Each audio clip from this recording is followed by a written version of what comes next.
hope you're having a wonderful day. So you're probably wondering why I have this big floppy hat in front of me, and the reason is I am going to show you guys the process of making Barbara an Edwardian style hat. Big staples of early 1900s, 1910s fashion was for women to have big, voluminous hats with very wide brims. They were usually covered in flowers or feathers, but in this case we're just going to use flowers. And there's a reason for that contextually. So because of the fashion trend for women to have these large hats, sometimes they would have fully taxidermied birds on these hats. And that caused a lot of endangered species to become endangered or to go extinct. Actually, the Society for the Protection of Birds was set up to combat this trend because so many exotic birds were being flown into America and Europe so women could have these hats, and they were going extinct. And I don't think that that's a reflection of who Barbara is. I think that even though she loves fashion and she has a very distinct style, she wouldn't kill such a beautiful creature just for a fashion statement. And, you know, the birds don't deserve it. The humans, on the other hand, that's a different story. So some of these things that we have, such as the gauze and the lace right here, are not going to become permanent additions to the hat because I want to wear this hat again. And so the changes beneath are going to be rather simple. We're just going to do a little bit of hot glue gunning, and then later I'm going to show you guys how to attach the netting, which is very, very indicative of a big hat. Remember, Titanic, Kate Winslet gets out of the car, and I think that she has some mesh on her hat. Other people have mesh on their hats. A really great movie if you want to watch for historical accuracy and for inspiration of the time that we're talking about, especially in the summer, is the movie Death in Venice. Now, unfortunately, you can see that the way that this hat was packaged and sent in to me, it folds up because it was folded up to fit in the box. So what I'm going to do to correct that is that after we finish our gluing, which is mainly going to take place around the crown of the hat, I'm going to find a flat, hard surface, and I'm going to put heavy, flat objects. So something like an encyclopedia or a coffee table book. If you have tile or something, that'll hopefully flatten out the hat. I'm going to do a quick to see how I want it to fit. I want it kind of, unfortunately you get that. Let's see if I can flatten it down a little bit. But so I want to see how it fits on my head, and I want a comparison. Now, because this is a cottagecore style hat, normally these are tied in the front, which gives it that cottagecore effect. But for Edwardian's sake, I'm going to wear the white in the back. I'm going to have a big bow in the back, and then I'm going to pin it to my hair, because another addition to Edwardian fashion was you would have these big Gibson girl puffs, almost like a pompadour, but just lots of hair, lots of volume, just the bigger the better. So that's what we're going to honor. So because there's a cream ribbon on this hat, I'm going to be using mainly lighter kind of pastel colors. I'm actually only going to be using one of these peonies because I want to focus on the hydrangeas. If you live in New England, you know during the summer lots of people have hydrangeas, white hydrangeas, and then we have some white roses, little baby's breath that I'm going to cut off and individually place.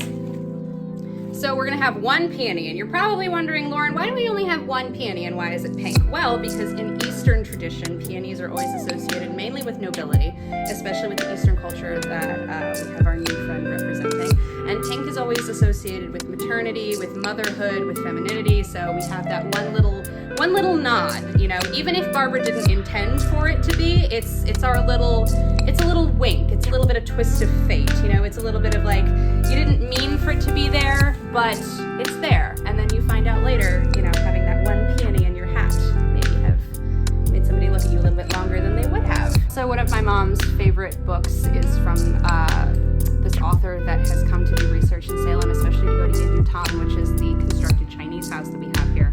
And she writes about a lot of Eastern culture, and one of her books is called Peony in Love, and that's one of my mom's favorite books. So this is also for Charlotte. Also, remember to be careful when dealing with artificial flowers. Sometimes they'll have a wire in them and you don't want to cut yourself. So remember to cut away from yourself always, and then it's a good idea to have wire cutters or pliers on hand just in case things get a little dicey. So I'm actually pulling the hydrangea buds off of the base for this fake flower because it's going to make them easier to place. It's going to keep that fluffiness, and then when we start gluing things down, I won't have this like very hard base that will be easier to maneuver. I want an even concentration of flowers, but I kind of want to focus on one side more just to give it that little bit of like make it look like it's growing wild. If it looks too sort of manicured and too sort of placed, then you don't get that illusion of this is a hydrangea. Oops.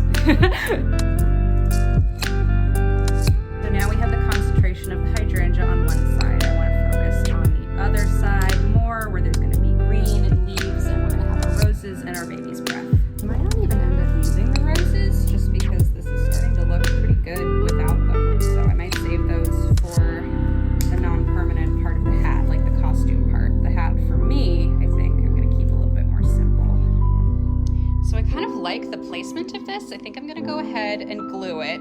And then once that is done, I'm gonna start playing around with the mesh and then the peonies and then all that other stuff. But this right now is a hat that I would like wear out. I would wear to outdoor events, garden events, polo. Let us get to gluing. So you can see it coming together. I'm taking the individuals and then I do a little dab of hot glue and then I kind of squish them together. I don't crush them because you want the fluffiness of the hydrangea. That's the whole appeal of the flower. But yeah, just it is what it is, guys. I'm really hoping I don't fuck up this hat. So the glue is still sort of drying and obviously I still have to put the books down, but she does not look half bad. Now, it looks cute. It looks like a cottagecore hat. I would definitely wear this hat. Lauren would definitely wear this hat. But is this a historically accurate hat yet? Not yet, which is where we get our leftover flowers, peonies, our roses, and we get our mesh. Now, how are we going to mesh and put all these roses on without damaging the structure of the hat and making it impossible to take off? So you can't use hot glue, obviously. But what you can do is use safety pins, which I have on a little Skipperty bowl that I've had since I was a child. Did anybody else really love Eloise growing up? So, like I said, I still have to work on getting the structure of the hat flat, but in theory, we're going to take mesh, we're going to drape. Equally safety pinning the ends of the hat, so that way you're hiding a little bit of the straw, but you're still giving it that voluminous structure. I'm not safety pinned now, but I'm just kind of placing the flowers where I think I might like to put them, where they're probably going to end up, and then just sort of giving that front. I would like, ideally, I mean, the whole hat would have structure and flowers around it, but since I'm mainly going to be shooting from the front or the sides, those are the places I want to pay more attention to. Also, if we are going period accurate, I'm going to have a veil in the front, because if you're a woman, this was the time that automobiles were open top, so you didn't really have windows or you didn't really have covering in the summer, so a lady would have had a veil over her face that would match the mesh on her hat. So I'm probably gonna wear it a little bit to the side when the actual thing comes out. If I put roses in the front here, a little bit of green, and we think of it flattened. Yeah! It's not as elaborate as I want it to be, but the idea is definitely there. And you know what? As long as the idea is there, actually, okay, now I look like a beekeeper, but with the full costume on, I think this is not too bad of a look, considering that I made it in one afternoon. Just like the actual hat that like Lauren would wear all the time. Like, come on, she's a lady at the races. Actually put some green in the front too, but I'm gonna get, you know, cost-wise, I would say that this is a hat that, let's see, the hat was about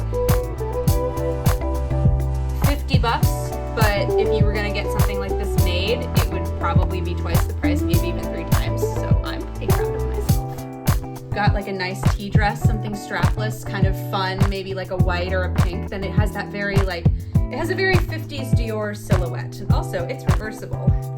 So if you're in a little bit more of a green mood, you can have this in the front. I think I'm gonna do more of these crafting videos because this was fun to do, and I feel like this is, you know, encouragement for you guys as well, because I don't think that aesthetics should be confined to a certain price point. I think that you can do something like this, and don't be afraid to glue shit onto other shit. That's Lauren's, yeah, that's my takeaway for the day. You know, fashion is fleeting. Style is built. Glamour is built. This doesn't look great with what I'm wearing right now, and yeah, she needs to be flattened out, but once she's all together, once she's with another, you know, great dress, when she's got some nice shades and a cute purse, and she's out in a fabulous setting, yeah, she's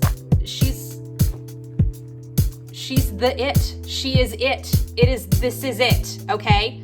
And if anybody tells you this isn't it, they don't get it. And it's not for them, it's for you. So I hope you guys have a wonderful day, and I'm going to go put some heavy books on her so we can flat her out and get her to the beautiful thing that she needs to be, and then I can go frolic in Lavender Field. And I hope that you guys frolic in your own hats, and I hope that you find a lavender field or a flower field, or, you know,